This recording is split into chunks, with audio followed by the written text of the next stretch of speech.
咱台湾人过年一般传统拢惯是围炉拜拜，甲行村顶顶。不过即马时代变化，真侪拢已经无共啊。有专家讲，即马当外家，若是用时辰的方式，嘛有准算；也若拜土地公，嘛无一定限定初二，有心上加要紧。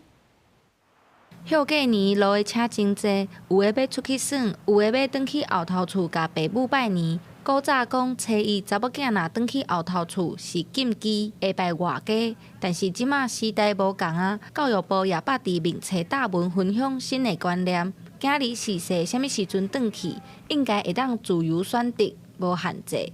若即马时辰真方便，有民俗专家讲，嘛无一定爱真正转去到厝内，才有算转去做客。用时辰的方式嘛，介方便。你若连续3年无转来外家，表示你心内已经无这个外家啊，划清界限。莫过来往啊！但是即摆吼，真侪人可能移民外国，啊无法度转来3年以内无可能转来做客，啊要安怎？即摆上介新的做会方式，就是叫做视讯，安尼算是拜啦。若无可能有真侪查某囝会去用开除。初二照古历也是拜土地公求财的日子，有土地公庙表示，逐年过年正月初二，真侪民众会去拜土地公保财库，求新的一年赚大钱，尤其是生理人。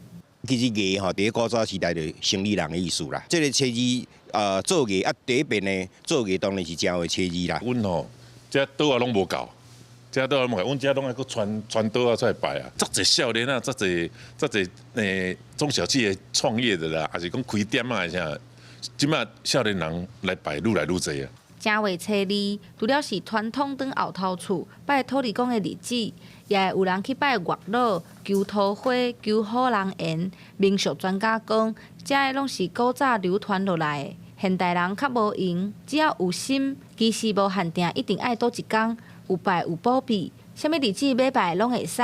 记者陈心栋、王志光台北报道。